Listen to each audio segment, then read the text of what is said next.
We're going to be continuing important details because it's extremely important. So, Bismillah ar-Rahman ar-Rahim and أعوذ بالله من الشيطان الرجيم بسم الله الرحمن الرحيم and Assalamu alaikum wa rahmatullahi wa barakatuh, everyone. We are still discussing a very important ayah, which basically is here. I know last time we kind of went over some of these ayat because I really wanted to end our class with this ayah, but we still did not really finish with this ayah. So وَلَأُضِلَّنَّهُمْ وَلَأُمَنِّيَنَّهُمْ وَلَأَمُرَنَّهُم. So basically the different tools that shaitan will be using against people in order to control them. Now, I want you to look at this ayah, for a second, and really, we're still. Yesterday, we talked about فَلْيُغَيِّرُنَّ خَلْقَ اللَّهِ, and we went in details in regards, well, what does change mean? How much of control can shaitan actually have on us? So we talked about exorcism. I know I didn't say the preponderant, so, I wanted to lay out the evidence before I would say the preponderant. You can look into those videos that talk about that. So I'll let you look into that one and what I feel and how I think about exorcism or the ruqya and all of that. So, Allahu Alam is that exorcism is real, yet, even though I do believe that exorcism is real, I have actually seen myself a number of different cases that I could not really explain, but it is real. But at the same time, I do consider that sometimes there can be a severe obsession that can give you symptoms and at least some behaviors like there is a possession. Okay, again, so it's this obsession that may lead to somebody becoming and acting as if they were really possessed. And I've seen that many, many, many times in where they would come to me and they might actually behave with this obsession like, yes, I'm possessed and here's what it's telling me and all of that.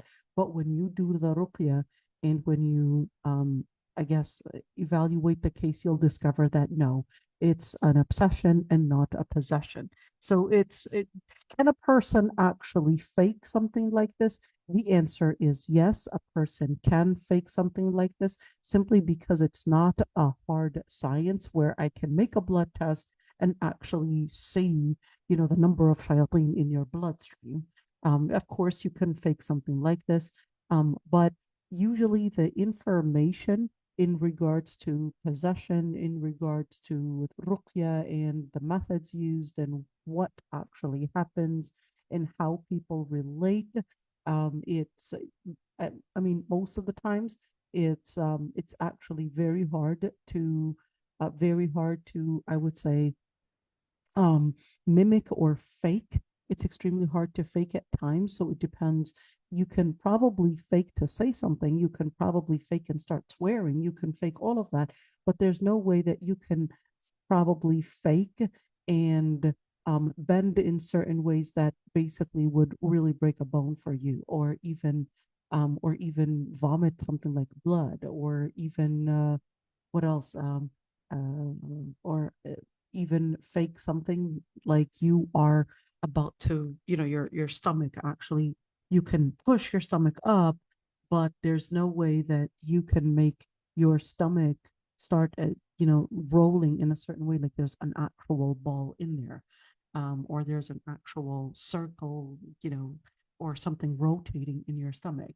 You know, there's no way that you know how to fake that because you cannot control that. I mean, you could do all your exercises and all your somersaults, but there's no way you can fake that or even fake something to throw up blood or something black. I dare anybody to actually be able to do that. Can you fake behaviors? Yes, certainly. You can probably fake behaviors and just to get a certain, uh, I guess, confirmation from somebody uh, that does ruqya and say, yeah, this person's actually possessed, so you can get away with a lot of things. But I would say that's more somebody that is not probably experienced that might actually fall for it. But uh, but in general, it is actually something. hard to fake, not an easy thing to fake. All right. So we did talk about that piece of it. We also talked about فَلْيُغَيِّرُنَّ خَلْقَ اللَّهِ, the part about aqidah. So how much of an original creation do we actually have? So we went in details in regards to, well, what is a fitra? If the shayateen can actually have any power over us, what is a fitra? How much of the fitra do we actually control? Does the fitra actually mean it gives us the information in regards to God, in regards to ethics, in regards to morality, in regards to purpose? And we said no, the fitra is more of a receptor, and these receptors can also weaken. So this is extremely important. The receptors in you, which is the fitra, can grow in getting stronger in, of course, getting the message received, the principles embraced and acted upon. And that's basically when you are living the fitrah. But the receptors in you, that is the fitrah, can get weaker by simply seeing one, doing behaviors that are taking away your focus. So things that are haram, or things that are shirk, or things that are changing the creation of Allah subhanahu wa ta'ala. So that does influence you and influence your receptors and can have a huge impact. And which is why when you look at the stories or the prophet stories, you would see that some prophets, they had a great focus and a huge emphasis on, like Qawm Lut, in where you could see that there's the huge emphasis on the behavior and of course their sexual aberration and what that actually means and how it will affect them. And you also had Tribe, in where there's a huge focus as well on the, let's call it, economical aberration and their behavior and how this social injustice is affecting them, affecting their receptors. So, and at the same time, we're looking at here أمرتهم أمرتهم or أمرتهم أن يغيروا, not أمرتهم, أمرتهم أن يغيروا خلقي, and that the shayateen had actually ordered them to change my creation. So another form or another tool that shayateen will use in order to weaken the receptors is basically to change the creation of Allah subhanahu wa ta'ala. And these points were, number one, changing the creation of Allah subhanahu wa ta'ala, associating partners with Allah subhanahu wa ta'ala, and basically doing what is haram. Those three things actually, I would say, give the details. When you look at the ayah that we had shown yesterday, which is when Allah subhanahu wa ta'ala, وَإِذْ أَخَذَ رَبُّكَ مِنْ بَنِي آدَمَ مِنْ ظُهُورِهِمْ وَأَشْهَدَهُمْ عَلَى أَنفُسِهِمْ, when your Lord Almighty took from the children of Adam his own offspring, basically, وَأَشْهَدَهُمْ عَلَى أَنفُسِهِمْ, and made them witnesses upon themselves. أَلَسْتُ بِرَبِّكُمْ, and they said, Bala. And they said, Bala. But one very important thing, maybe I could show you the ayah for you to actually see it. The ayah right there, وَإِذْ أَخَذَ رَبُّكَ بَنِي آدَمَ مِنْ ظُهُورِهِمْ, and then of course, what did they say? What was their justification, or at least what did they what was actually pacifying them? أن تقولوا يوم القيامة إنا كنا عن هذا غافلين. Yet on Judgment Day, you will come forth and you will come forward and say, we were pacified away from this. So when you look at that, they were pacified away from this. What actually made them pacified? What got their ability to focus, to see? Because remember, when you're pacified away from something, you basically cannot see it. It becomes something in your blind, the blind spot of your vision, and you can't really see it.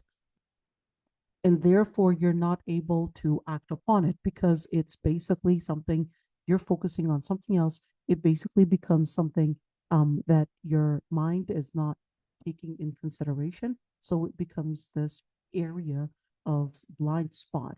Now, when you look at this ayah, so what was actually making them ghafilin? It was basically number one, in order to get there, it was basically letting their behavior embrace other than the principles of Allah subhanahu wa ta'ala. I want to look at this hadith. It's quite interesting that it really started out with what is haram rather than what is shirk. Because you would assume, and well, rightly so, that shirk is even more dangerous than what is haram. So why did it actually consider what is haram as the first thing that he had done? And then that led, or that gave him the tool to take them to shirk. So you could see that by having that those people act upon the principles of haram, then their ability to recognize at least the foundation, the center of their own existence started getting murky. And that's when basically even about themselves. And that's why Allah subhanahu wa ta'ala, nasullaha fa'ansahum anfusahum. They had, in the ayah, Allah subhanahu wa ta'ala says, nasullaha fa'ansahum anfusahum. They had forgotten Allah Almighty, sorry, nasullaha fanasiyahum. So they basically forgot Allah subhanahu wa ta'ala. So Allah subhanahu wa ta'ala forgot to them. I want nasullaha fanasiyahum. You could see right there, I said fansahum anfusahum, that's fanasiyahum. So you could see, here we go, nasullaha fanasiyahum. They forgot Allah subhanahu wa ta'ala. So Allah subhanahu wa ta'ala had basically forgotten them. And of course, in another ayah, Nasallaha fanasiyahum anfusahum, in where with Surat al-Hashr. So the first one was fanasiyahum, and the second ayah that we're just getting in is that fa'ansahum anfusahum. So here we go. They forgot Allah subhanahu wa ta'ala, so they forgot their own selves. And when you look at they forgot Allah, Nasallaha fanasiyahum, and you see فأنساهم نسوا الله فأنساهم أنفسهم, and then he made them forget themselves. It's not that he made them forget themselves to mean that it's his fault or that he is basically responsible for it. It's that Allah subhanahu wa ta'ala created receptors in you.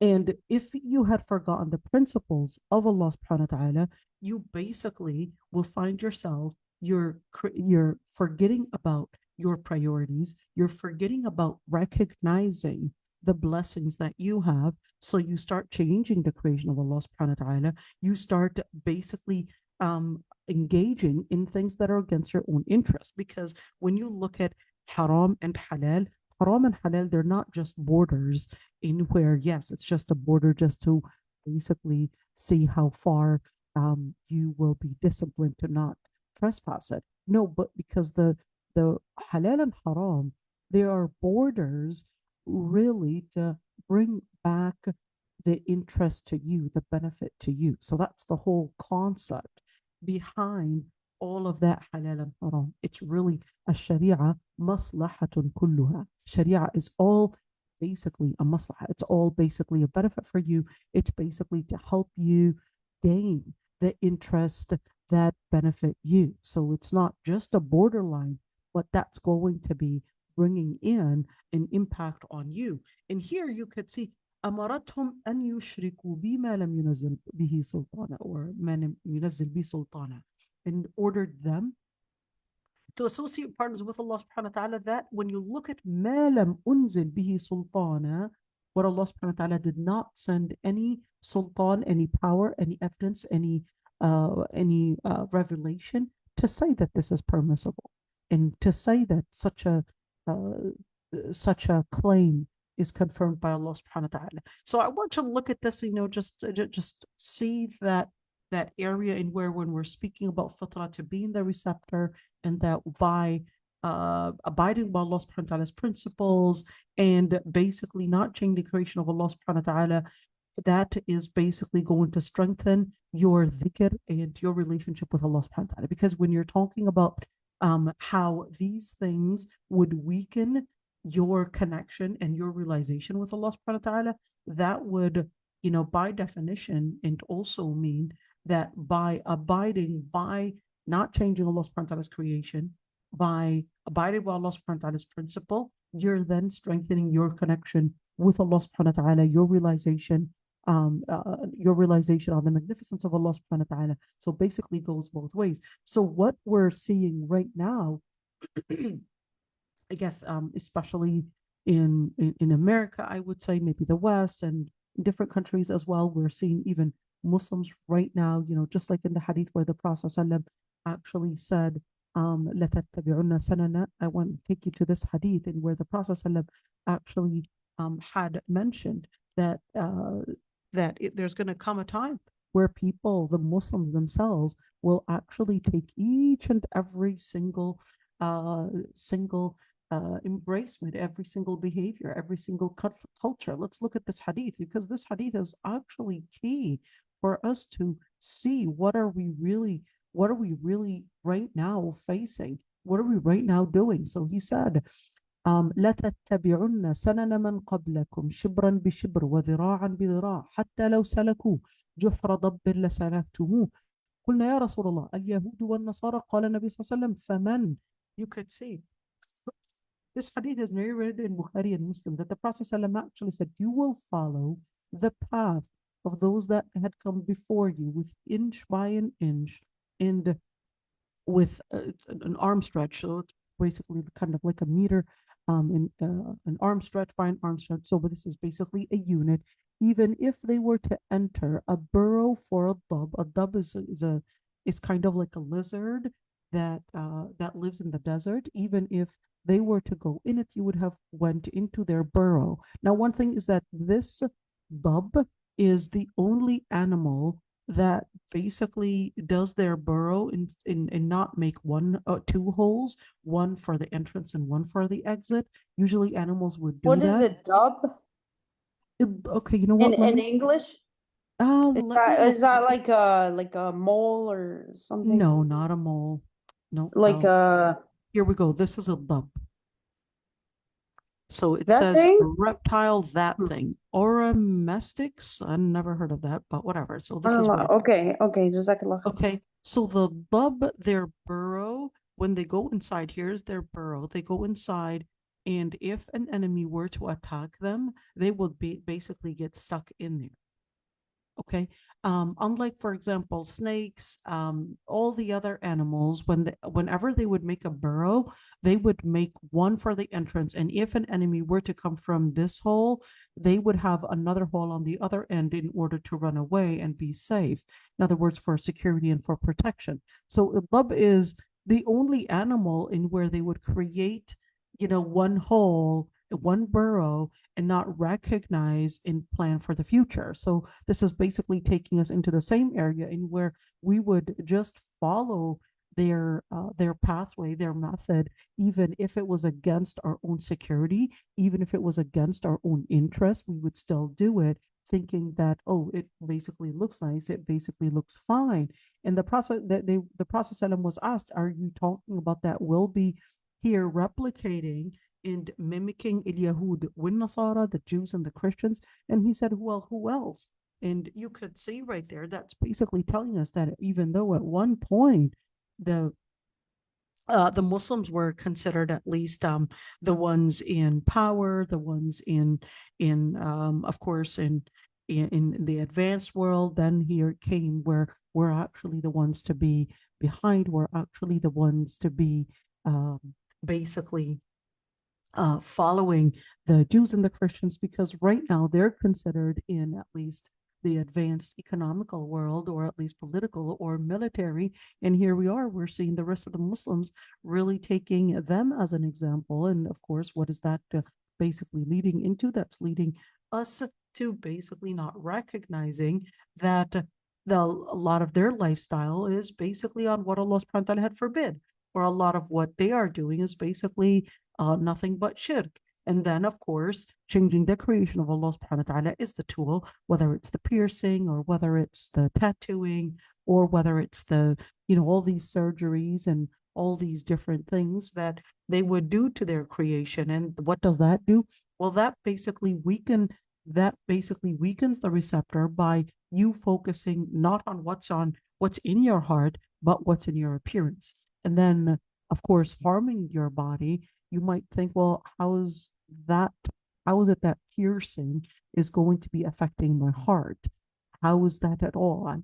Well, one thing is that our understanding of the human anatomy is still really in its beginning, and how we are influenced by the different things that are on the outside. We could see it's really strange, and where even if you are, for example, a group of women, I'm just going to give it from that example. If we're a group of women, and what do we see? We would see all the women would get their periods on the same time. How is that even possible? Even though their bodies are separated, but you could see that there are certain things that influence our bodies, even not only by viruses and all of that, but you could see there's certain things that affect us and influence us that are outside of our body, whether we're talking about viruses. And of course, we were able to see those, at least these little creatures, but there are certain things that can influence our bodies even outside of these, let's call it the world of viruses and bacteria, but there are certain things that can affect our bodies even outside of that. Aren't we affected by things like rays and nuclear rays and all of these different things? We're seeing that, hey, our brains can be affected. So if our brain can be affected, can our heart be affected as well? And we could see that in the heart, that Allah subhanahu wa ta'ala was telling us that within the heart, there are certain receptors for even knowledge, receptors for dhikr, receptors for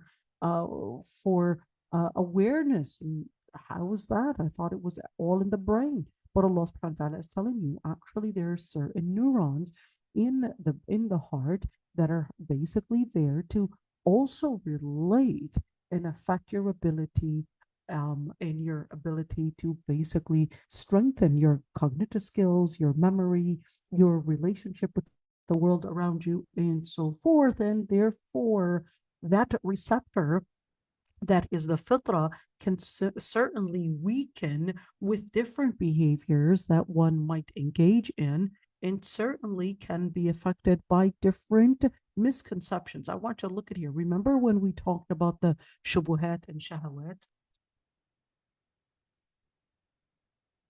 Remember when we talked Can I ask a question? I'm sorry. Sure. I put in the chat, but I know you can't see it, but so I'm just a little bit confused still about the difference between Hanifa and Fitra. Okay, fair enough. So Sorry. fair enough. So the word fitra, I'm gonna write it down to explain the difference. I like that you brought that up. Okay. So the word fitra is more comprehensive because the word fatara, which actually means to create. So when you look at fitra, it's basically the pure creation, or at least let's call it the organic. Let's call it that. The organic creation that you were created in. In other words, what really are you? In an organic sense, without all the different additives, without all these different chemicals, all these different things that were added in your life that really changed what you were really created in. What is the organic you? Okay, so the fitra is really that organic creation.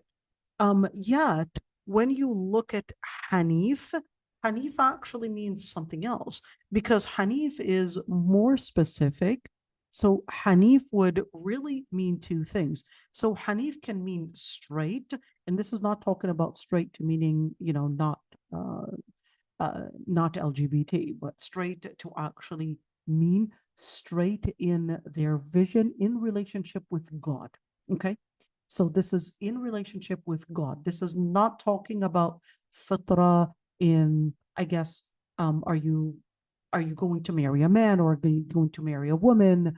Fitra in where, what are you going to eat? Fitra when you were born, you basically started crying out of fear. You're hungry. You recognize certain things. So that's fitra. Fitra is really a more comprehensive term in relationship to everything that you were created with. Okay, so a woman is designed basically to have inclinations to a man is designed to have inclinations towards a woman, basically because there are certain things that are built within you that are to basically bring about a certain behavior. Same thing when we're talking about fitra, we're talking about you liking clean areas. You want to be clean. You love beauty. You love good sounds. All of that, that's part of your fitra. You love justice. You see injustices and you don't like that. You see killing. You don't like that. It's part of your fitra. Okay. You basically are built in a certain pure organic way that is more comprehensive than Hanif. Hanif is going to be specifically and more specific to your relationship with God, that it is to worship the Lord Almighty alone. And the second piece is that Hanif also means to sway away from something. Okay. So when you're looking at somebody that is ahnaf, a person that is ahnaf basically means they have bow legs. So wait a minute, how is bow legs? I thought it meant straight. So it would be away from the path, but it also means away from the wrong path. Okay, so away from the Prophet Oh, that Ibrahim makes alayhi sense. salam. That makes So sense. he's Jazakallah right. khair. So he's away from the wrong path, and that's why he's straight. Okay. So when we look at hunafa lillah, that they're actually away from the path that the deviant people are living in. So they're away from their path and taking a straight path. Okay. So in other words, they're bending away, they're shifting away. Let's use, instead of sway away, I guess shifting away from the wrong path in order to be on the straight path. Okay. So that's when we're talking about Prophet Ibrahim, for example, in where it's basically to shift away from the wrong foot in order to be on the right path. And that's what's going to create the fitrah. All right. So the fitrah, in where they're basically taking the path that Allah subhanahu wa ta'ala had created them in their organic creation. In their organic creation, remember, whether organic creation in how they recognize good and evil, in how they recognize that there are Hanif, that they're supposed to be worshiping Allah subhanahu wa ta'ala, and they're also organic in their creation. They're not changing their creation to amuse anybody, but they're actually living their organic creation, and basically the way that Allah subhanahu wa ta'ala created them. Okay, so this organic creation, I know it kind of sounds like, okay, I all of a sudden became a vegetable, because we would only see organic in the produce area. But when we're speaking about organic, where I guess we should actually start talking about organic human beings as well, and where, how are you organic, and Yeah, how but organic are what you're saying is that everybody has that potential, right? Everybody has right? that potential to, Absolutely. okay. Everybody has both potentials. Everybody has the potential to weaken their receptor, and everybody has the potential to strengthen.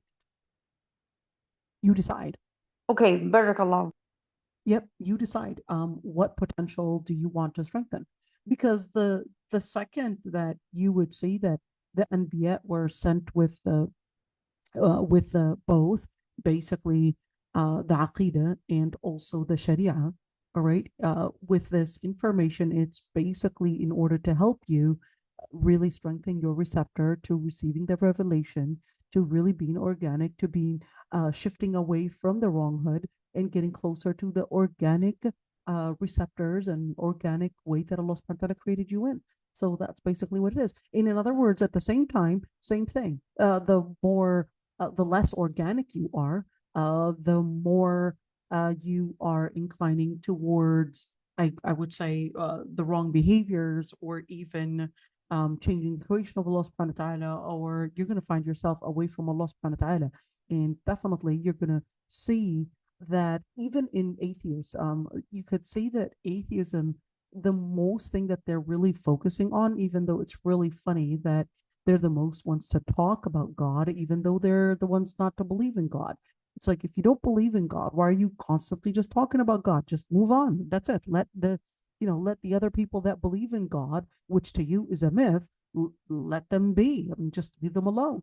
But no, you could see that their their skepticism, even in their own, even in their own, even in their own ideology, is actually there. And where what they get, it's not that they have a certain idea that they want to present, it's that they live on mocking other religions. And this is something that a lot of the students in universities, they don't recognize. So they would have, especially in the psychology department, sociology, gender studies department, and of course biology department, they would really mock religion. And not that they have, let's say, a certain definition of, well, what really is there and what really is behind life, other than, yes, everything is basically matter in motion and we're really just living with no purpose. So if that is the case, then the implication is basically, why should me harming you in any way even matter? As long as I get away with it, that's all. Hey, that's all that should matter, is that me getting away with it. But you could see that in universities, the students, the Muslim students in particular, or at least the Dia students, those that would believe in God, the professors would use the method of mockery, belittling, condescending them. And that is a way to basically make them lose their faith, not because they basically presented something to them that was more convincing, but it was really making them lose the confidence in what they believe in. So they don't want to be cornered by all these questions. They definitely don't want to be the mockery for the class.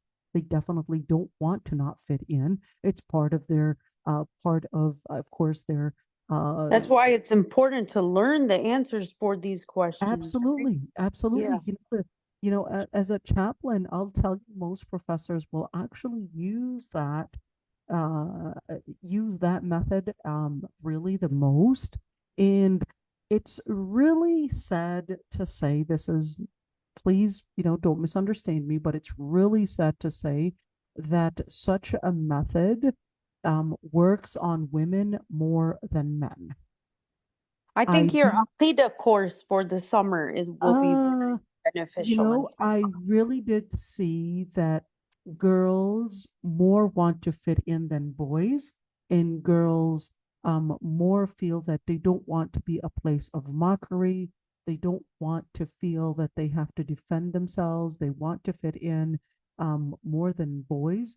For boys, it's an issue of, they take it as an issue of revolution. It's like, no, I'm not gonna. And you could see they're really standing out in a type of a revolution type of thing. So what they really believe in is what they will really stand up for, and they will they will actually be in that But type of. there's no problem with standing up for Palestine. I mean, I'm not saying there it, is a problem, Buddha. I'm not saying no, there's no, a no, problem. no. I'm saying like if you're so confident to go and protest at the schools and stuff for Palestine, why aren't you so confident to stand up for your dean? I love that. I love that. I think the main reason why many are not standing up for their dean, I think I would say that their foundation for their dean is weak. And I'm not sure I would just hold them accountable for that. Yes, they are adults. They are held accountable in the eyes of Allah subhanahu wa ta'ala, but in practice, I would definitely say one really sad thing, unfortunately, sorry, Palestinians, but this is a problem that you really got to face. I mean, I'm Palestinian, but a real thing within the Palestinian community, and unfortunately, the Arab community at large, is that we think we're Arab. We think that, hey, we know the religion best. We don't need to study it. And what we end up with is that we have a lot of our children actually lacking ilm in Islam. And we would see that we're seeing Somalis, we're seeing Pakistanis, we're seeing Indians actually doing a better job in learning their deen and even memorizing the Quran than the Arab. The Arab, if they knew a couple surahs, wow, that's excellent, because you could see that they're not actually working on phrasing. So I'm saying it's a parenting issue here. Parents, the Muslim Arabic community is not taking educating their children on Islam seriously. They think that just by giving them a couple pieces of information on Islam at home, that should suffice, and I'm done, I'll do the job, when the mother and the father themselves don't actually have the Islamic education. So you could see, I would say, the implication and what we're seeing on in school campuses is really a type of patriotism that grows really strong when it comes to probably Palestine and their falafel and even their dabka, but then weakens when it comes to their aqidah. You know, when you see Islamic activism, you would see, I'm sorry, I mean, this is, this is what I had been working with for many, many years. I would say those that are working in Islamic activism are more the Egyptians, the Somalis working more towards Islamic activism. I don't see a lot of Palestinians. It's really sad. Palestinians are more active when it comes to Palestine cause. And same thing, even if you were to go to the Gulf, you go to the Gulf countries and we would basically get Kuwaitis, we would get Saudis, we would get from Qatar, although not many, but we would get them and we would see their engagement is not zero, but it is beyond zero. They'll be laughing outside the corridor like there's no event for Islam whatsoever. And those rare times that I actually saw Saudis engage, especially in St. Thomas University. St. Thomas University, we had a lot of Saudis there. And the Saudis in St. Thomas University, the only time that they attended was because the professor told them that it's mandatory to attend. So they attended the class, the lecture that I was giving, and many of them, they were telling me of how they were always believing that they didn't need to come and engage in any Islamic events here, simply because they already knew everything, and that all of this was really going to shift them away. One of them, maybe I shouldn't say this, but one of them actually told me that they came in with the idea that only a specific sect of Islam is basically Islam and everyone else is basically an innovator, and therefore all the other activities are really nothing but innovators, and that's why they were not engaging in them. And this is a problematic. I really think that we have a lot to work on within the Muslim community in order to really bring about to their attention, hey, what is going on? And that's why they become the, I would say, the easy target. They become the easy target in really embracing a lot of the misconceptions. But at the same time, I must admit, yes, this is rather sounding very pessimistic, but I must admit, our failure here is basically not to say that they are a failure. I do not think that they are a failure, because the successes they are doing right now on college campuses is really presenting and reflecting that they have the momentum, the potential, the power to do a lot more than we think. I love that. I love that encouragement. They really can do a lot more than we think. They can actually change the politics in the whole world, even though they are considered the younger generation. But what they had presented right now is really changing the politics. Although maybe we didn't see the momentum in where, Israel not deciding not to invade Rafah, but definitely like never before in history. we're seeing that Israel and Zionism is right now exposed like never before. And like never before, we're seeing of course, on college campuses all over the world right now, really having the vibe, I would say, really from Columbia University, from Harvard, from the different universities, Michigan, etc., in where this is really, I would say, the work of that younger generation. So to be honest, I think the failure that we were trying to expose is really a failure on our end, the older generation. It was a failure on our end that we did not actually give them the ilm. We didn't give them what they needed, but that's not necessarily a failure that they had been necessarily, I would say, fully responsible for. But I am saying they have great potentials. Let's bring about a correction, if not now in this generation, at least a correction in the future, and really bring in a change in our Islamic curriculums. And what I mean by Islamic curriculums, I mean the Islamic centers, I mean the education that we're giving these students, and where it needs to actually be stronger than undermining their intelligence. I think at many times the Islamic education that is presented is really undermining their intelligence. It's where it's very simplistic.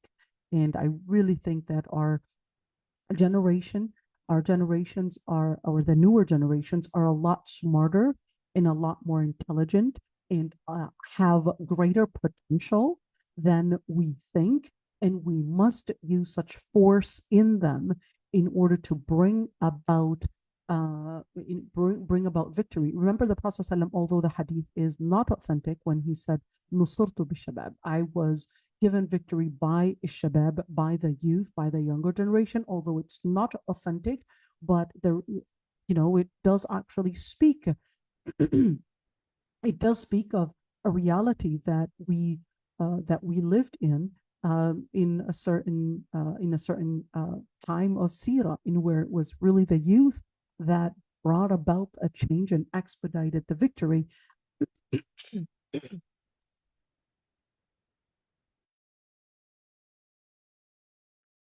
And expedited the victory in the time of Sirah. Let's go. I hope that was bring this shedding the light onto this. Let's go for another hadith which I think is actually important. So let's say this hadith, this man, he says, I came to the Prophet ﷺ wa ana qashiful hay'a.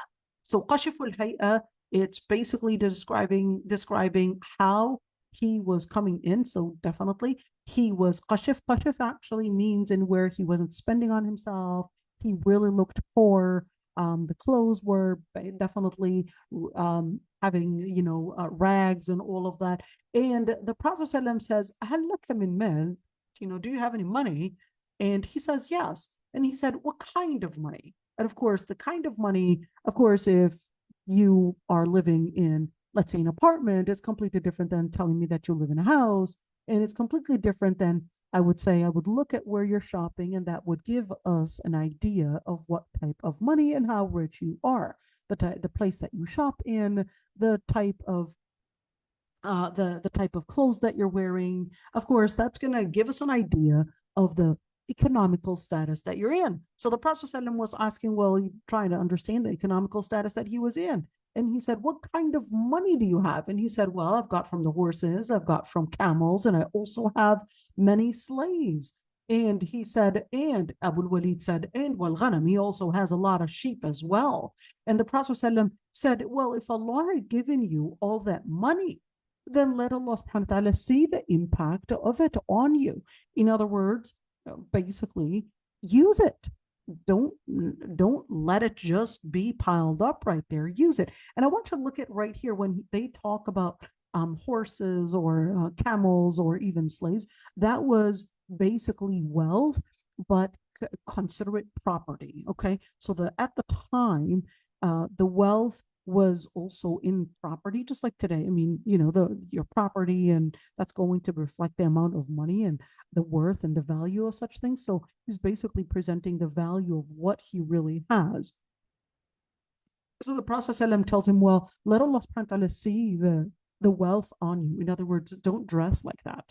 No, dress with something that is presentable to really show the wealth and basically the things that Allah subhanahu wa ta'ala has given you. Then the Prophet ﷺ said, do your camels bear animals that basically have complete undeformed ears?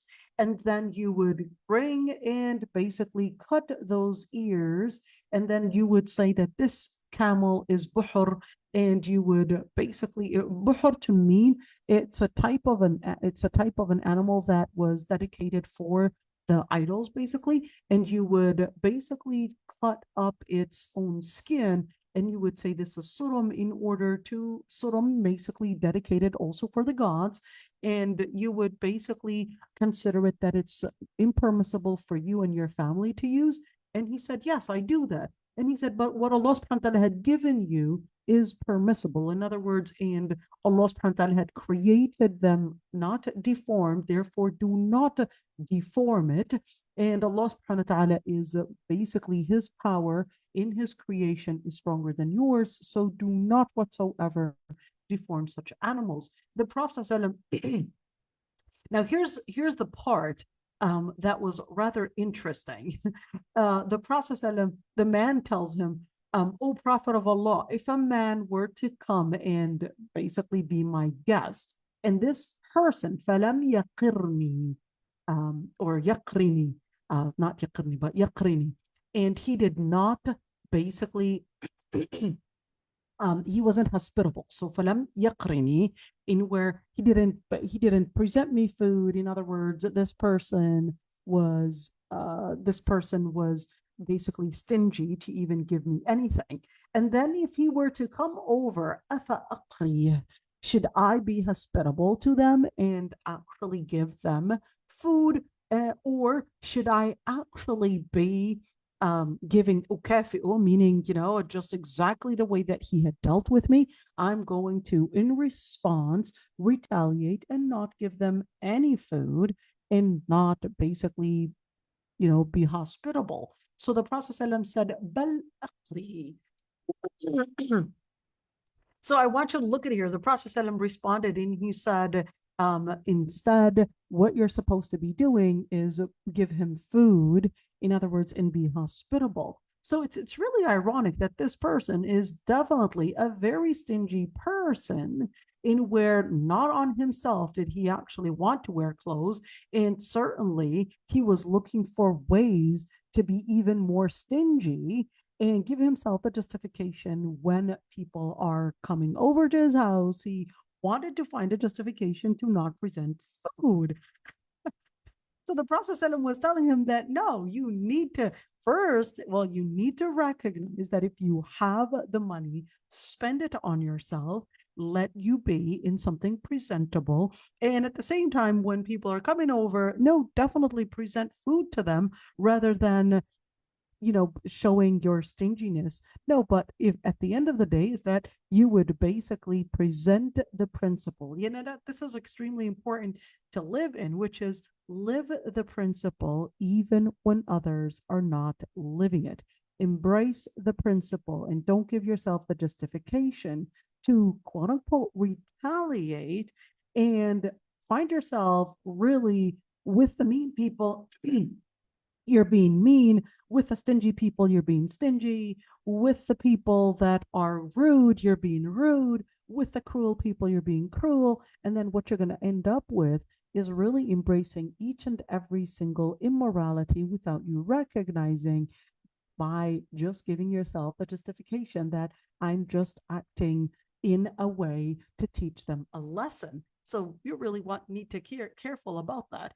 And of course, I'm just right there, wanting to actually talk about a number of different issues that al-Qurtubi was talking about, which really is relating to changing the creation of Allah subhanahu wa ta'ala. Al-Qurtubi was talking about castration, and whether we're speaking about animal castration or human castration. I'll make the story short. So animal castration, if basically is bringing in some form of benefit. So whether it's the benefit of probably getting more production, whether it's butter, milk, whatever it is. So some scholars had considered it permissible. Other scholars had considered it as not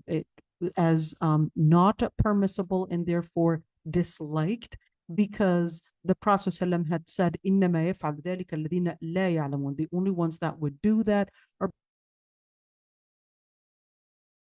basically the people that don't know. And you could see right there where this hadith was basically narrated by Imam Ahmad, Abu Dawud, and Nasa'i, and that the Prophet ﷺ had actually mentioned in relationship to castration or animal castration, that it's at least when he said إِنَّمَا يَفْعَلُ ذَلِكَ الَّذِينَ لَا يَعْلَمُونَ, that the only ones that would do that are really the people that don't know. In other words, that don't know the implication of their behavior.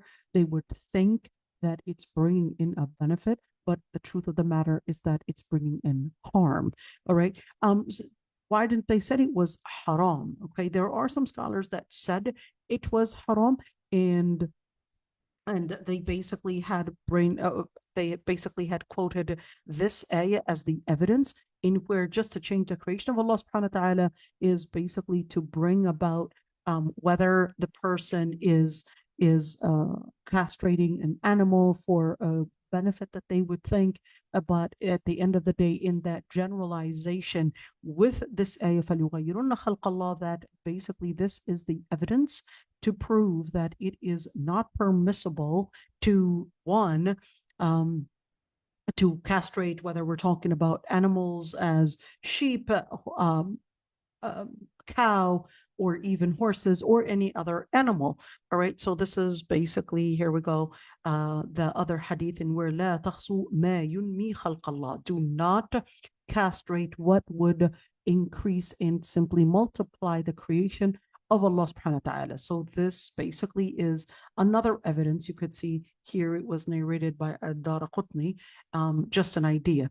As for, I would like to say, the castration, or at least what is basically called the male or female. Of course, if we're talking about khisat, that's more for male than female. So castration is done for male than female. But at the same time, whether we're speaking about male, whether we're speaking about vasectomy, or whether we're speaking about removing the ovaries or tying the tubes, so whether for female or male, if there is a danger, let's say the person is taking chemotherapy, and they said that by taking chemotherapy, and let's say somebody's taking chemotherapy, so they've got a disease that's basically a chronic disease, and this is the chemotherapy that they have to take for life.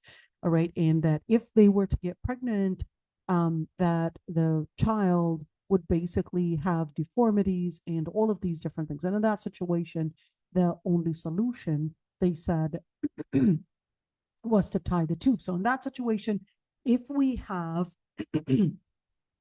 experts telling us that the outcome of a pregnancy, if it were to happen, was going to basically affect the mother or the baby in dangerous implications, then in that situation, it would be permissible only if we were not capable of using an alternative. So whether it's an IUD or different methods, contraceptive methods, if that wasn't possible, then we needed something stronger to basically avoid, let's say, a worse, and of course, a very dangerous outcome if probably it were to happen, then in that situation, it would be permissible. But what if the person just didn't want to have kids, whether it's a man or it's a woman? They just didn't want to have kids. They just felt, oh, that's too much for me to take care of, etc. Then in that situation, it would actually be haram. Why? Because deforming the body is actually haram in general, and deforming the body actually means deforming not only the appearance, but also the function. This is important to keep in mind. Deforming the function. So basically causing a malfunction to what that gland or what what that body is supposed to do. So I want you to look at right here, I thought it would right there, and where the vasectomy is a minor surgical procedure on the tubes that carry sperm. It doesn't involve the nerves and blood flow or hormones that are necessary for erection. Of course, it basically here is right now, it's done basically to cut this vein right here, and where they're able to perform sexual activity, but then they're not able to actually impregnate the woman. So or male sterilization. So whether we're talking about for male or female, that would simply be haram thing to do, because whether bringing in and inducing a malfunction or changing the appearance, it would simply be haram to do. Same thing if we're talking about other forms of changing the creation. In whatever the general default ruling is that you should not be changing the creation. And even if you did not want to have kids, you want to remember that the Prophet ﷺ had basically said and encouraged that we would get children. But I don't like kids. What can I do? Well, at the end of the day, is that Allah subhanahu wa ta'ala, you may not know that what is actually good for you. So it is a sunnah to get kids. Can I space out between the kids? You can space out between the kids. Can I use different contraceptives to basically space out, or at least for the time being not get kids? You can certainly do that. You can do that, and it's a form and where the Prophet ﷺ, the Sahaba themselves, they actually said that they were using the natural methods of not getting, of course, kids. And with the natural method, the Quran was still being revealed, and it did not say that it was forbidden on them to use this method. All right. And the Prophet ﷺ actually said, "Tanakahu tanasalu fa inni mukathirun bikum al-umam." You could see this hadith number 6. Okay, well, he basically, okay, here we go. And you could see that this hadith wanted to say that okay, maybe laysa bil qawi right there, but you could see that this hadith at least has a basis, not completely weak, that the Prophet ﷺ actually said, "Get married and have children, for I will be proud of the numbers on Judgment Day." All right, so this So is that's a weak hadith? it's you could, I'm not saying it's a weak hadith. I'm saying at least right there, basically indicating that there is laysa bil qawi, in where there are certain narrators, not necessarily the strongest, but at the Okay. same time, it's not necessarily weak per se. So I would say needs further investigation. All right, basically just that. I don't want to judge it as necessarily just a weak hadith, but it's basically something that, let's say, you know what, I'm going to take you and actually look at this website and see what they had actually said. All right, so Zurqani basically said it was hadith sahih. Okay, let's see right there. Are you seeing what I'm seeing? Zurqani said it was a hadith sahih, and Yeah, I see. the other narration is right there, خلاصة الحكم حكم المحدث, basically that it's hadith sahih. So you do actually have a basis that this hadith is actually looking authentic, not necessarily not authentic, even though some chain of narrations might not actually be authentic. So it's really important to differentiate between some ahadith's chain of narrations could be not authentic, but then they could be backed up by other ahadith that really give the same meaning. Okay, so that particular chain of narration is probably not authentic, but, or at least this particular quote, when of course, when we look at the quote that is in Metin, we're looking at each and every single wording. We're looking at each and every single not only wording, but each and every single letter. So we take that seriously. And you'll see that muhaddithin will take it seriously, including the chain of narration. So just because one chain of narration that might not actually be considered as authentic, it doesn't mean that all chain of narrations in that really give the same idea and the same concept are necessarily not authentic. So I want you to look at here in where um, he basically quotes, I'll quote, and he said, لم يختلفوا أن خصاء بني آدم لا يحل ولا يجوز وأنه مثلى. He said, well, the scholars did not have differences of opinions that any form of castration for the basically human beings is impermissible. So whether we're speaking about a slave, we're speaking about a person doing it with consent, without consent, this does not change the ruling. So you consenting to it does not change the ruling, and it is actually not permissible. So whether you're tying the tubes, you're removing the ovaries, doing this vasectomy, whatever it is, it's actually impermissible unless there was a medical reason that basically would give us the justification that this would be a necessary procedure to prevent future problems or prevent probably future problems in whether we're talking about the offspring or whether we're talking about the person himself. All right, and this is muthla. When you look at the word muthla, it's basically bringing in a deformality and a deformation. So if the person, when you look at that in general in Islam, bringing in and inducing any form of deformation is basically haram. And whether the person is, again, inducing it with consent or basically without consent, at the end of the day, if this was done without consent, then in that situation, the person would basically get compensated for whatever harm. So what do I mean by that? Let's say, boys were fighting or wrestling together. All right. And when they wrestled together, basically kicked them and in the groins, and basically that led to the person becoming sterile. So in that situation, they deserve compensation for that harm. How much is the compensation? That would depend on the case, that depend on a number of different things. The other thing which is basically rather strange, I don't know why anybody would do that, but I guess it comes with that basically the different you know what, let me actually show you this one. So basically right there, you said the castration, the difference between castration and vasectomy, in where it's basically telling you that the procedure for castration was removing the testicles, versus the vasectomy, it basically blocks that vas deferens, I guess it's called, to the tubes that carry the sperm from the testicles to the penis. So basically, at the end, they're both leading to infertility. Basically, it makes the person sterile, at least the man.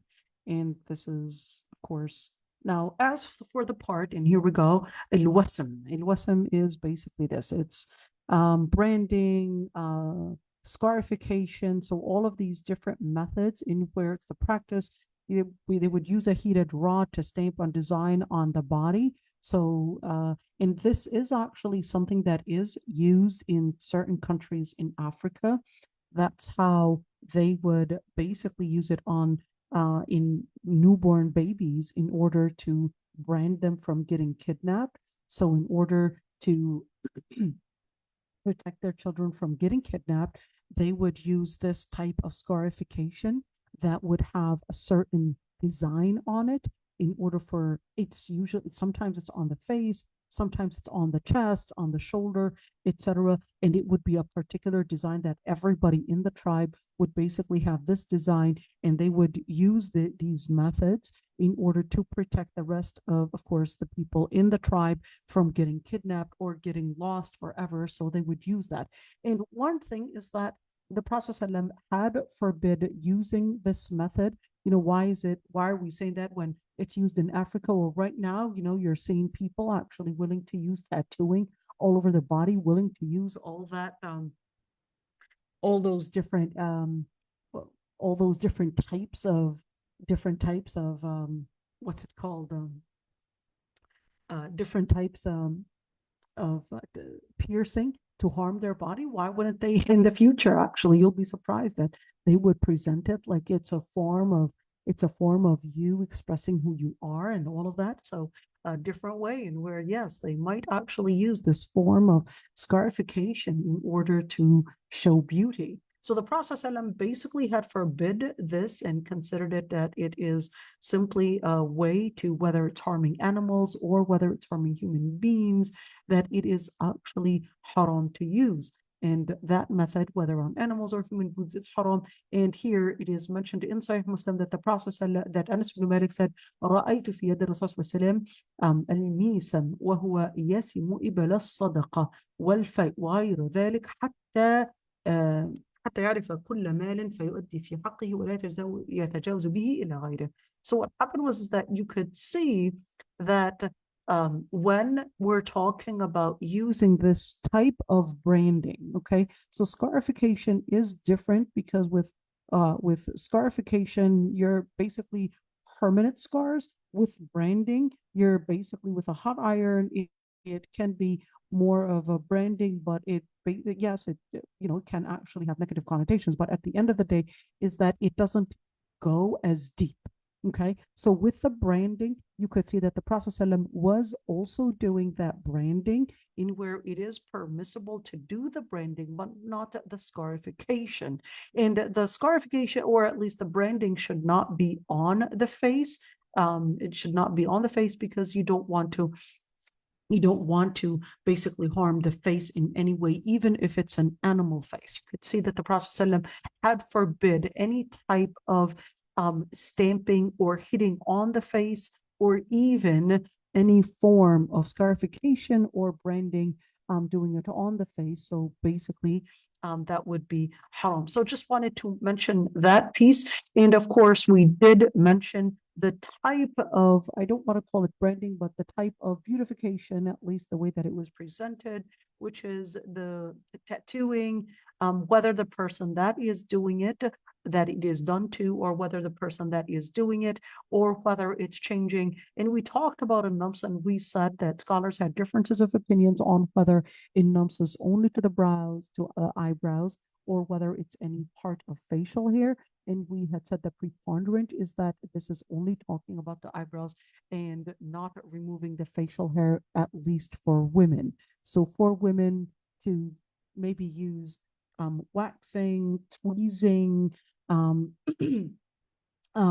laser, shaving, if they wanted to do that, basically for the beard, for the mustache, basically any area on the face or even the body, as long as she's the one that's doing it to herself, at least in between, of course, the belly button and also the knees, then in that situation, it only can be a woman, yourself doing it.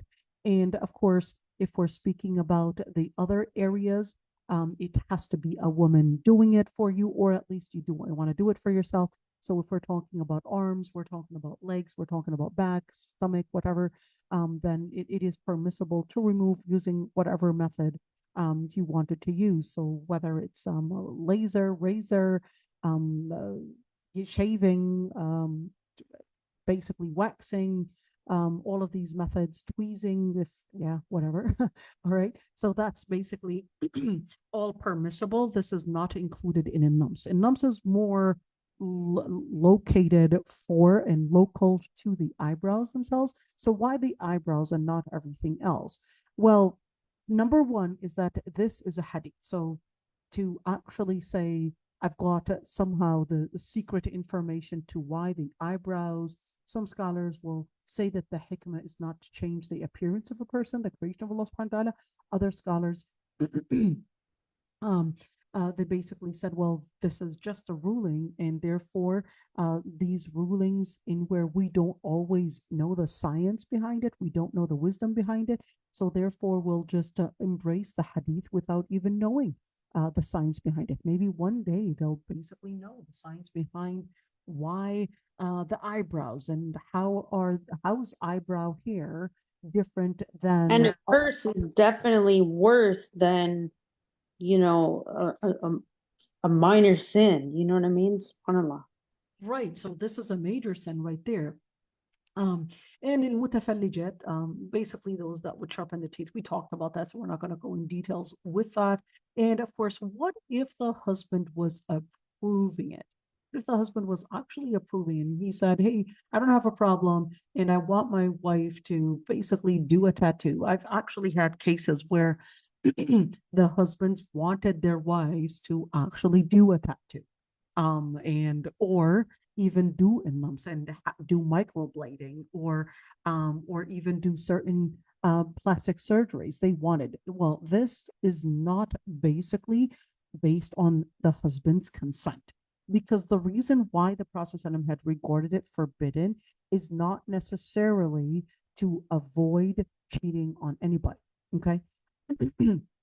This is basically an Islamic ruling, and this does not change with the change of a husband's consent. All right, so just wanted to mention that one. And of course, the other part is this one was really rather interesting. I found it rather interesting in where he said, وَأَهْلُ مِصْرَ يَنْتِفُونَ شَعْرَ الْعَانَةِ. It was really rather interesting in where Ibn al-Arabi, who's originally from, from Al-Andalus, and he was saying the people of Egypt, that they would actually remove pubic hair. In other words, so we're talking about waxing here. And I really found it interesting that it wasn't familiar in I guess, Morocco and even in Al-Andalus. And he basically, and of course, Al-Qurtubi is from there. So, he was finding it rather strange. And he said, a sunnah is basically to trim the pubic hair and even the underarm hair. As for basically removing, that is completely removing, which basically is with waxing, waxing the hair for the pubic hair. He said what that does is basically it gets it weaker. In other words, basically the tissue, and then it might actually bring about harm to the skin and to the organs themselves. So basically looked at it. So this is Ibn Arabi right there. Qurtubi wanted to quote that in order to say that what we need to take in consideration is not the cosmetic and the aesthetic piece of it, but we need to take in consideration as well the part about health. So health is as important as, when we're talking about appearance, it's even more important than that. So I just wanted to quote that because it's right now it's really common that I would get people asking me about Brazilian waxing. Brazilian waxing, of course, it would be impermissible to do if it is one, a woman that is doing it for you, or of course, a man that's doing it for you, but you would actually have to do it yourself. But here's the thing, is that if it's not done by a professional, there is a high chance that you could actually be doing that hair removal through waxing, and going against the hair might actually cause the ingrowing hairs and can actually cause pus and all of that. So right now I do get a lot of questions, people asking me about that, and people asking me about doing laser in the private area. So the laser in the private area, it can only be done by yourself. So I guess, hey, you can, let the technician show you how to do it, and that way you can do it yourself if that's what your preference. Not that I encourage it. There is something that you could actually buy. You can buy online and you could do it yourself rather than have somebody do it for you, because it would definitely not act as a necessity, and therefore it would not be permissible for any, let's say, technician or whatever you want to call them, to do it, because this is not a necessity. This is not compared at all to an OB visit. An OB visit, this is a necessity. There is a health procedure. This procedure is done for aesthetic reasons and not for health and medical reasons. Therefore, to actually use the qiyas and analogy here and actually say, well, I'm doing it because it basically is, it's too hot and my husband doesn't like it, etc., all of that. this is aesthetic reasons, and it does not act as a necessity, and therefore it is not permissible to actually have somebody do it for you, um, unless it's your husband and yourself. That's a different story. So just wanted to note that. So what about using Brazilian waxing, only if you were to do it yourself, or at least if your husband is to do it for you, even though, yes, he mentioned here that it basically lets that skin become loose, or at least I don't know medically what it does. But at the end of the day is that if you are willing to go for it, it doesn't make it haram, but it basically is, I guess, putting you with the area at risk, one, to have ingrowing hairs, and two, basically letting that skin get darker, the area of that skin as well, actually lose its I guess it's, I don't know, it's what do they call that? I can do the the act with my hand, but I can't say the word. So yurkhib actually means it lets it loose. It becomes like it's loose skin. So at the end of the day is that it does not make it haram. It doesn't make it haram, but it does actually put you at risk to not recognize those changes. So it would be interesting to actually hear a medical expert and tell us what the impact of, I guess, Brazilian waxing has on that area. So it would be really interesting. But anyhow, to make the story short, right there, I'm trying to go over what Imam al-Qurtubi was actually going through in his tafsir. So wanted to mention all of that. The part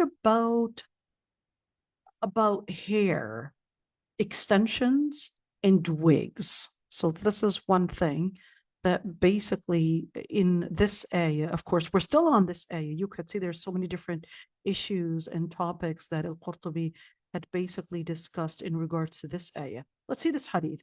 So Asma bint Abu Bakr, she said, the Prophet ﷺ, a woman came to the Prophet ﷺ and she said, O Prophet of Allah, inna li ibnatan urayyisan asabatha hasbah فتمرق شعرها أفأصله فقال لعن الله الواصل والمستوصلة. So what happened was this woman basically said that her daughter's going to be a bride, and she basically had some kind of a skin disease that basically affected her hair. So it seems like something that affected her hair, and then her hair basically had bald spots in certain areas, and she said, can I do an extension for it? And the Prophet ﷺ responded that Allah subhanahu wa ta'ala had cursed the women that do the extensions and the women that it is done for them. And of course, here he basically says, well, this is right there, the text that proves that it is impermissible to do hair extensions. And this is what Imam Malik and a group of scholars had basically said. And then they had differences of opinions. I'm just going to make the story short. They had differences of opinions on whether extension is only to be haram if it was with natural hair, and whether synthetic items, so whether we're speaking about maybe using synthetic hair, or whether we're using something like wool, or we're using something like some kind of material, fabric, whether that is included, or whether, with this general statement, al-wasila wal-mustawsila, whether this would include it. In other words, let's say I wanted my hair to appear longer, so I braided with it, I don't know, some form of I guess, a material that I got in order to make it look thick, make it look pretty, etc. So is that included or not? Differences of opinions between scholars. Let me make the story short. I'll make the story short because there's so much to say.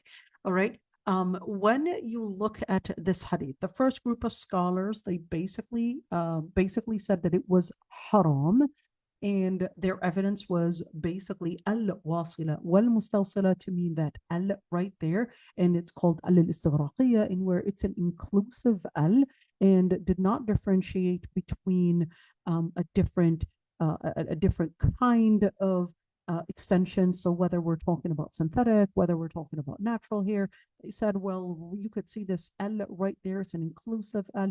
It didn't differentiate between one type of extension and another type of extension. So in other words, it's going to be included in it.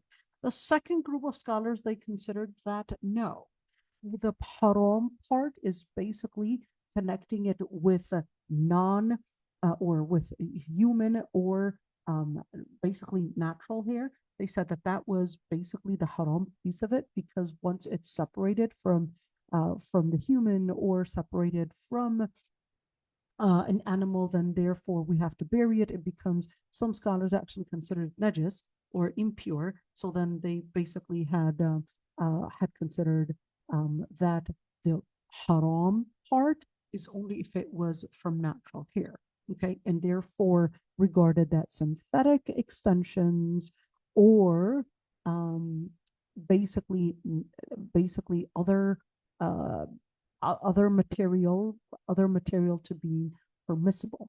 Then they went into differences of opinions in regards to wigs. In regards to wigs, are wigs permissible or not? They had differences of opinions on whether that is considered a form of extension or whether it's not considered a form of extension, but it is basically placing something on the head. So the first group of scholars, they considered it, yes, it's a form of extension, because whether you are placing the wig or whether you are putting something, that it's a form of basically connecting something to your scalp and considered it as a form of extension. The other group of scholars, especially the Maliki, they regarded that wigs are permissible because it is not a form of extension, but it is a form of a separated piece in where it's exactly like you were to put something on your hand, to put something on your hair, and therefore they basically had said that it is permissible. Of course, here القرطبي says وشذ قوم فأجازوا الوصل مطلقا وهو قول باطل قطعا ترده الأحاديث. And he said there are some that had actually mentioned that extensions are generally and basically with no exception is basically permissible. And he said, and this is qawlun batilun qat'a. He said, and this is definitely void. And the word definitely is qat'a, void, batil. And he said all the ahadith would reject and oppose such a claim. Why? And of course, and basically those that had actually said that it was permissible, they depended on a hadith that Sayyidah Aysha had said that it's not even authentic.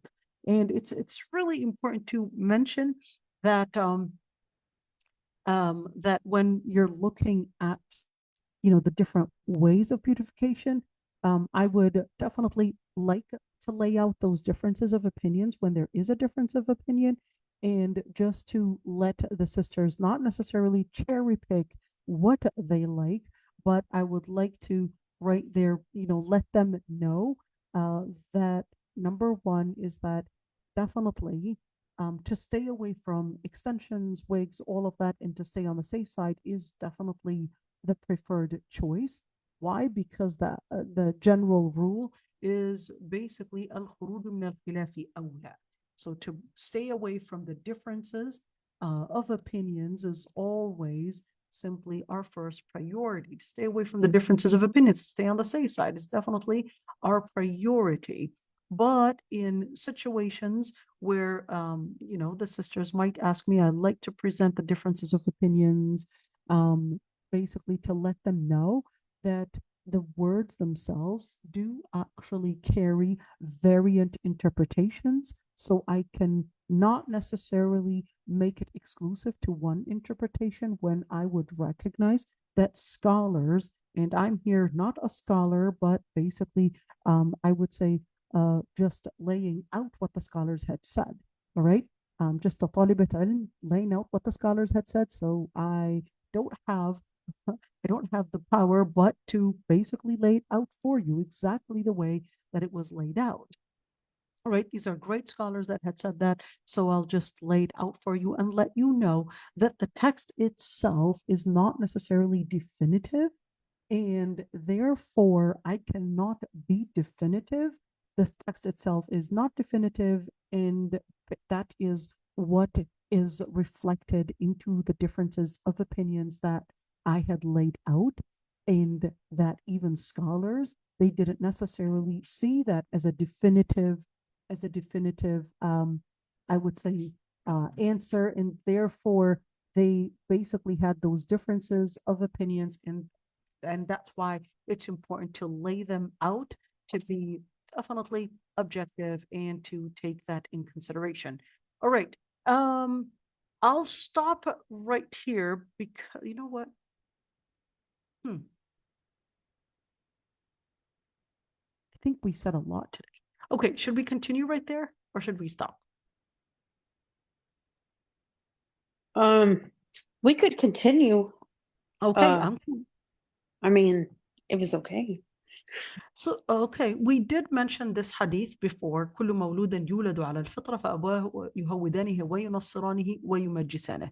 I want you to look at this hadith, and of course, when you're looking at this hadith in narrated by Bukhari, Muslim, you could see that this hadith is actually authentic. It takes us back to the fitra itself, which is basically what we talked about earlier. Just wanted you to see that right there in where, let's see, so here he says to explain, I guess I should have actually quoted it, but sometimes it's actually hard to find the quote when you want it. And he said, so this would basically mean that al-fitra, to answer your question, Noura, now I'm basically displaying what the scholars had said, that it basically is فيرجع معنى الخلق إلى ما أوجده فيهم يوم الذر من الإيمان به.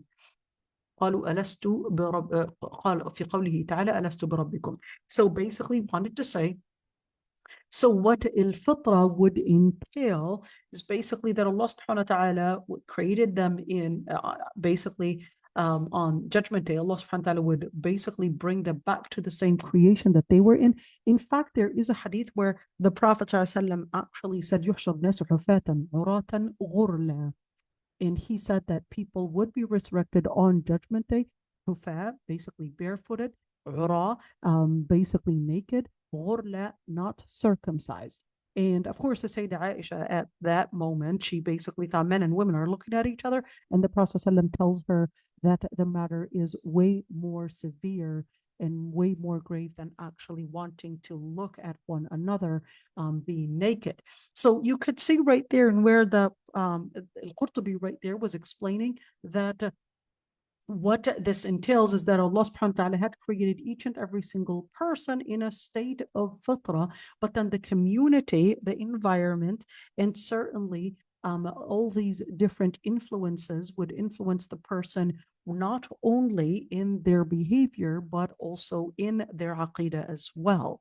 So in other words, the person in their let's say their organic creation, they are at least Hanif, they are in the organic creation in relationship with Allah subhanahu wa ta'ala, with the relationship in the world around them. But then, of course, the society does have its influence on them and can influence how they basically embrace what religion and certainly embrace what behavior and how they define the world around them. So, yuhawidanihi wa yunasiranihi. Make them a Jew, make them a Christian, or make them a Magian. So when you look at that one, just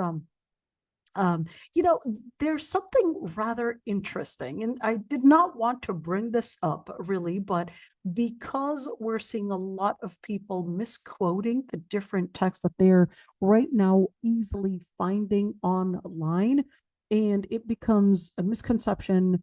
And I would like to bring it up just so that just so that we would bring about, I would say, in empowerment in the face of a lot of these misconceptions that would come in. I want to quote this one, Ibn al-Arabi. And Ibn al-Arabi, again, he's the scholar, the Maliki scholar, not the guy that was known to being, Futuhat al-Makkiyah and that Sufi guy. Okay, this is a Ibn al-Arabi. We talked about him before, so we don't need to talk about Ibn al-Arabi right now. So maybe I can show it to you really quick. I brought him up before. Let's show you right there. So Ibn al-Arabi, okay, so this is bring me Ibn Arabi.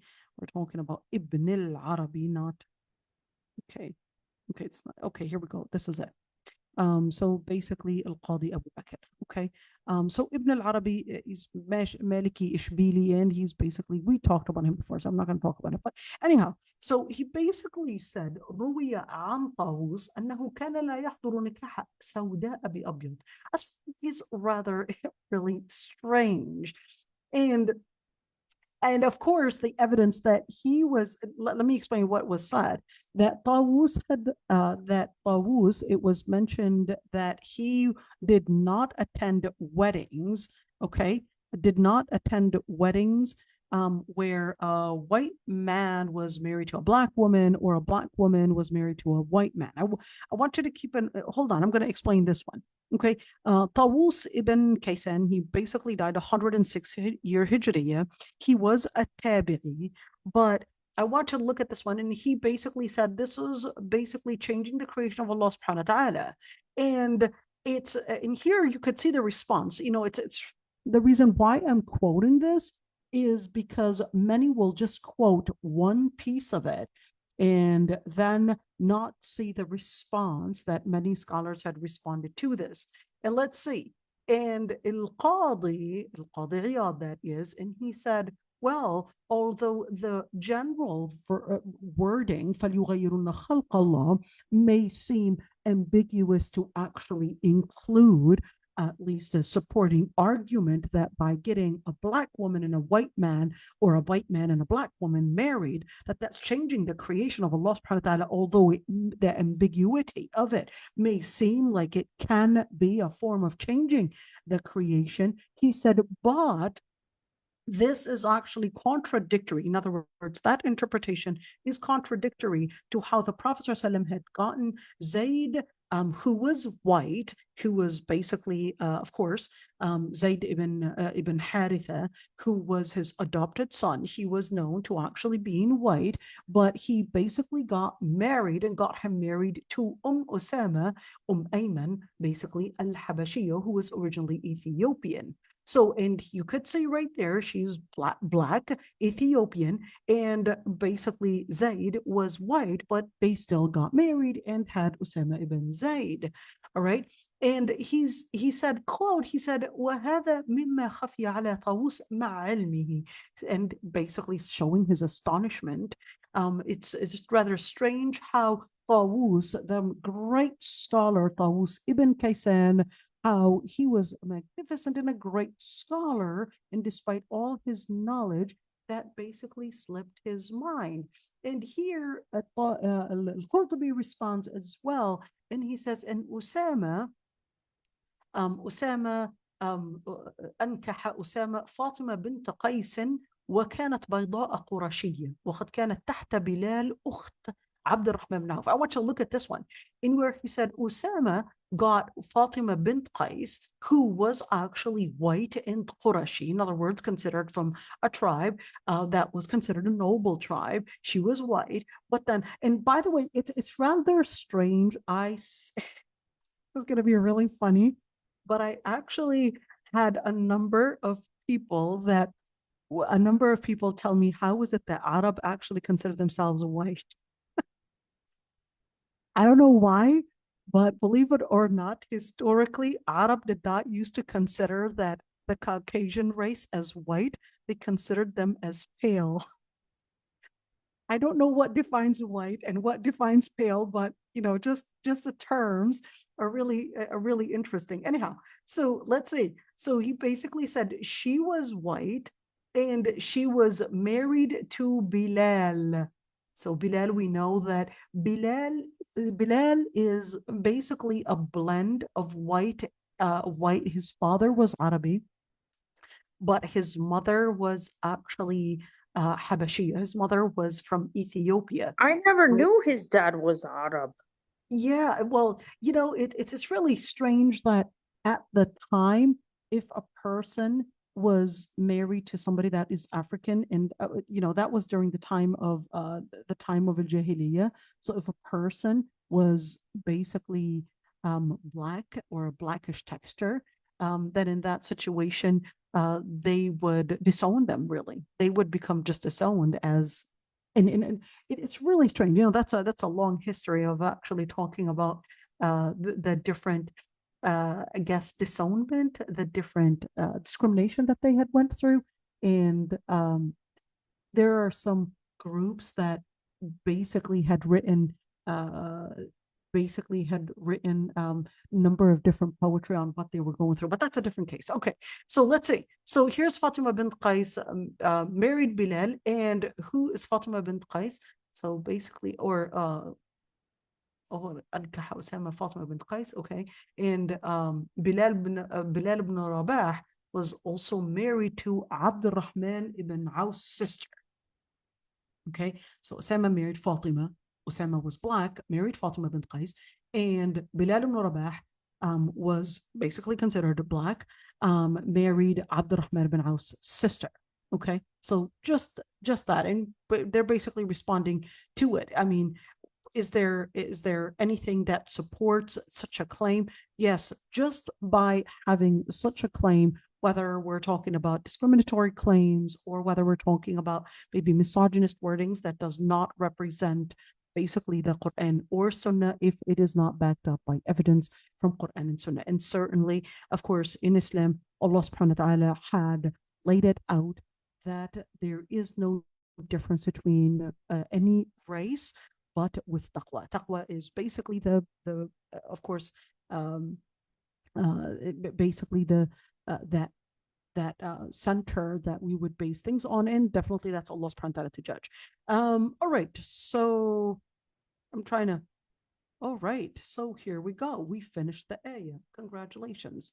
So we'll basically end it right here, because this is going to take us into a completely different area. We did actually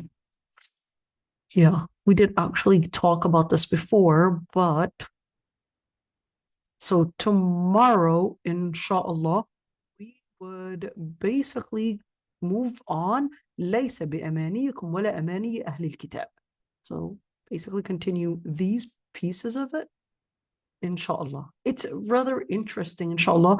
It's going to be fun. So we'll see you all tomorrow, inshallah. Any questions before we end our session? About 10 minutes. So I don't, this is kind of like not, I don't know if you should record it, but there was two things that you said, but it was a little bit fast in Arabic, and I kind of wanted to like memorize those. When you said stay away from the differences of opinion, and oh, okay, fair enough. So this is good. Let me write it for you. Right. Let me write it for you. Sorry, I just wanted to memorize it. That's okay. الخروج من الخلاف أولى. الخروج من الخلاف أولى. So الخروج من الخلاف أولى is generally like it's a default ruling, and where what you want to stay away from is the differences of opinions between scholars.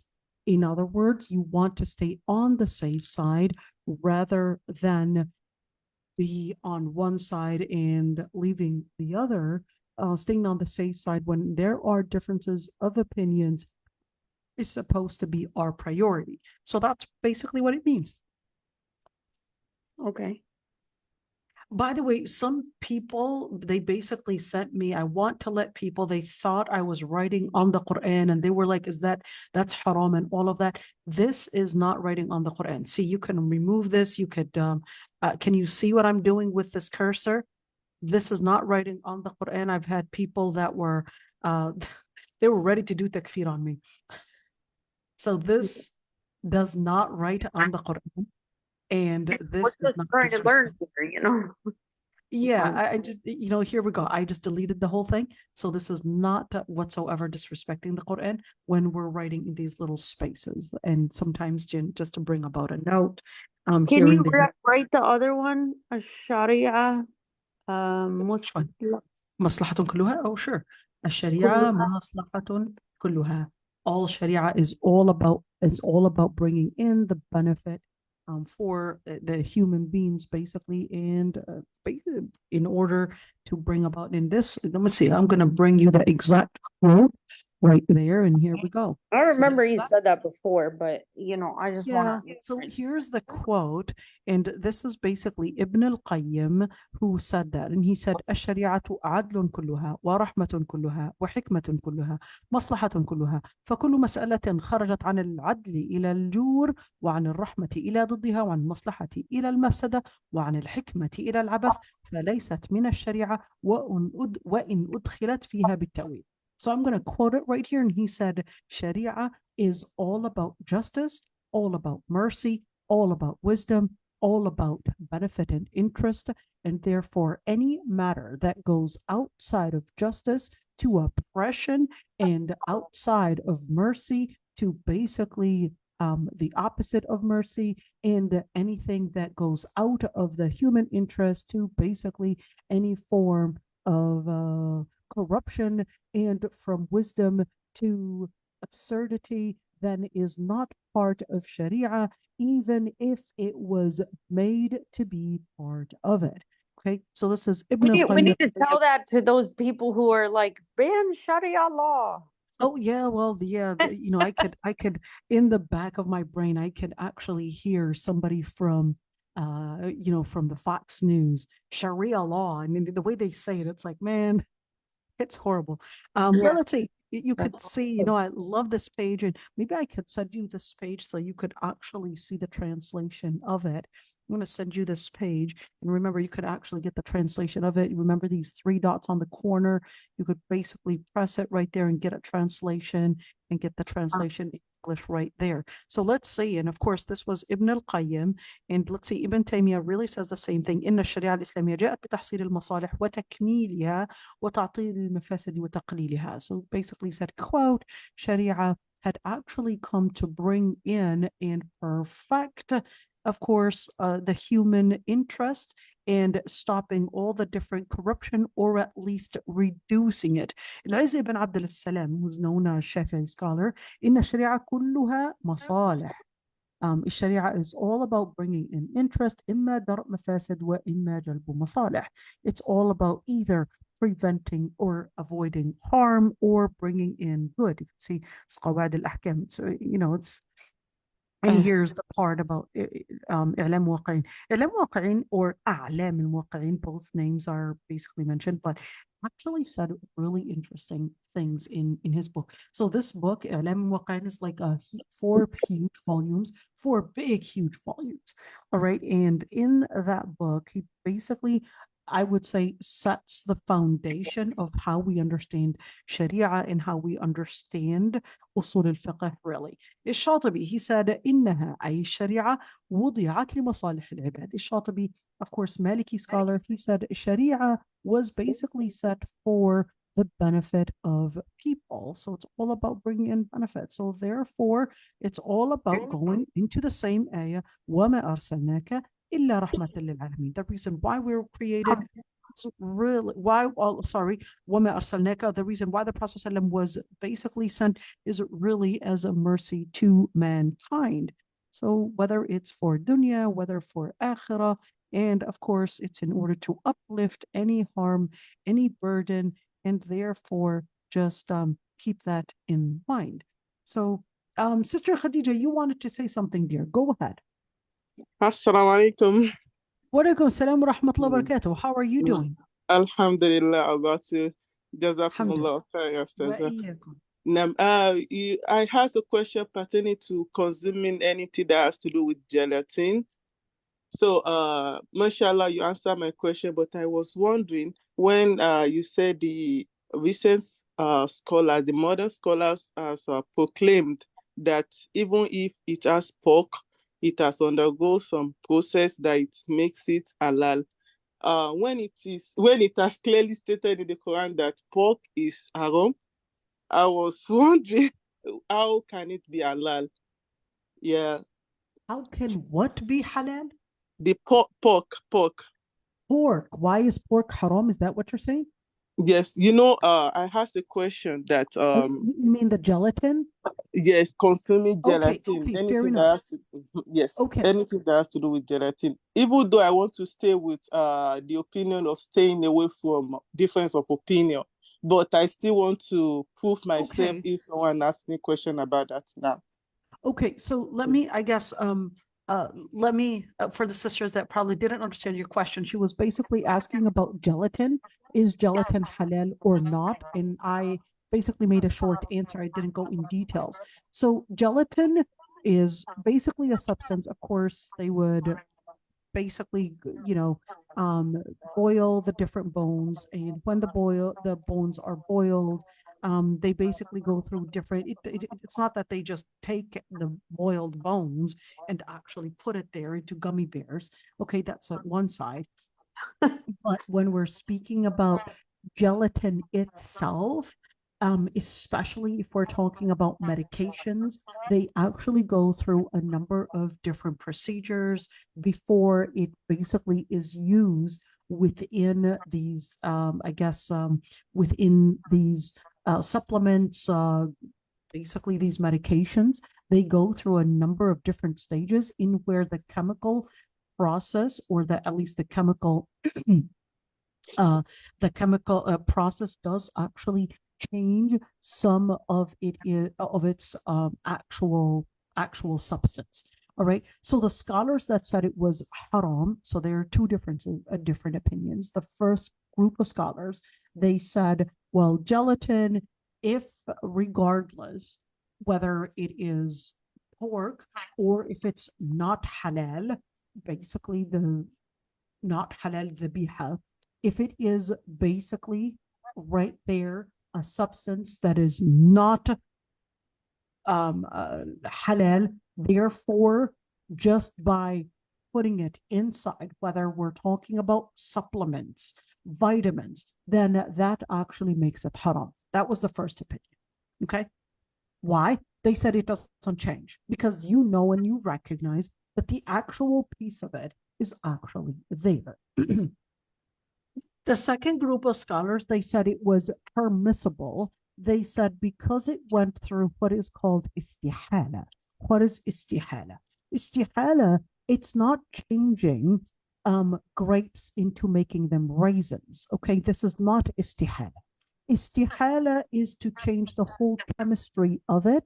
To change the whole chemistry of it is exactly like changing wine and making it into vinegar, okay? Or making alcohol and changing it into something else, and we're just with heat, or at least with the chemical process, that it basically changed into a different type of chemistry, a different compound, and therefore it doesn't stay the same. If it doesn't stay the same, therefore it doesn't take the same ruling. So the second group of scholars that said that it was permissible, they claimed that it basically goes through istihala, through the chemical, and of course the chemical preparation and all of that. It basically goes through istihala and basically becomes a new substance, and therefore regarded that since it becomes a new substance and not pork anymore, then therefore it would be halal. Okay, so there's a huge debate simply not only because of that. Of course, the first group of scholars, they said, well, it doesn't, okay, it goes through istihala, but you already know what the origin of it. And of course, with this debate, the other group of scholars, they said, well, it goes through istihala, but yes, although we are capable, so the experts will ask them, hey, are you capable of knowing the type of gelatin under your studies, through your studies? Are you able to know which type of gelatin, where the origin of this chemistry is coming from? And they would say, yes, we're capable of knowing whether this is pork gelatin or whether this is beef gelatin. And of course, this debate continued in where, see, we told you you're able to know it. So they responded, but Allah subhanahu wa ta'ala didn't ask you to look into the DNA of every single thing.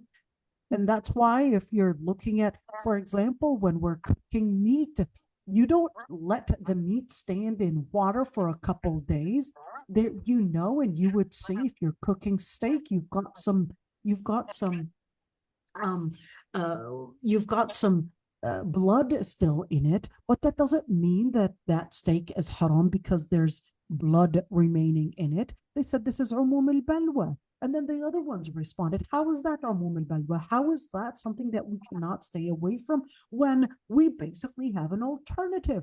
Why don't we, as Muslim consumers, actually demand that they would use halal products rather than say, well, we're right there going to necessity and we've got no other choice but to actually use it because we're basically, yeah, well, it's a necessity and that's it. So it's basically how we pressure these people and these companies to abide by our preferences, by our basically code of ethics. And that way we would not jeopardize our deen, but we would let the companies basically appreciate and be inclusive to our preferences. Then they basically, you see the debate? Quite interesting. Inshallah. Yeah, interesting. You see the debate? I'm right here, just laying Subhanallah. just glimpse of the debate. I'm telling you, like, those scholars, they basically said, well, there's a necessity, these let's say these pills, or well, not pills, but those basically supplements, they are, let's say vitamin D was probably the most one. Vitamin D, they would basically be in Nature Choice, or I don't know what those companies are called, and they would basically put them. They didn't need gel caps, and vitamins it's a back lot in the easier day. to basically use. What was that? I said they didn't need vitamins back in the day. What's going on? Well, I mean, I'm not here a medical expert. I'm not here a medical expert to say whether nutrition out of the food. Anyway. Right, but I'm not a medical expert to say whether somebody needs a supplement or not, and what supplements they can get out of food. So I'm just here, I'll just leave my expertise to discuss at least the halal of it, and I let the other debate be amongst be amongst those that are experts within their field. So I'll just basically present the field that I'm familiar with. All right. Right. Ibn Asakir used to say, "Man tahaddatha fi ghayri fannihi ata bil ajaib." Whoever speaks outside of their expertise, they'll bring about wonders. In other words, the most ironic interpretation. So I don't want to fall within that and sound by an expert to an expert like I'm basically sounding like a child speaking about. You're making gummy bears in your house. We know. Oh yeah, there you go. You just discovered me. Oh man. That'll be the last thing I would do. Just kidding. I bought these what are they called? Those gummy beans, those, the beans here. The jelly beans. Yeah. And oh my God, they tasted disgusting here. And I'm craving for anything sweet here. I have not found anything that was satisfying to my American taste. Oh my God. Even the chocolate chip cookies, I went and I was like, okay, I'll make my own. But I really miss Insomnia chocolate chip cookies. It was like, okay, this is Oh not my real. God. Cakes. Oh my God, the cheesecake was horrible. Every single cake. I think only one cake, I was like, okay, at least I found something. But I definitely could not find anything that Did you was find the soothing Arabic or stores yet? I must admit, I'm not very Arabic in my dish choices. I'm more American Even the sweet stuff. Even the sweet stuff. I don't eat Arabi sweets usually. Even the sweets. No baklawa.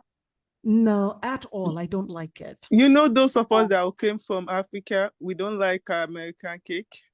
We don't like American cakes. No, I like American cakes. I'm pretty American in that sense. It would be like, it's too soft. It's too soft.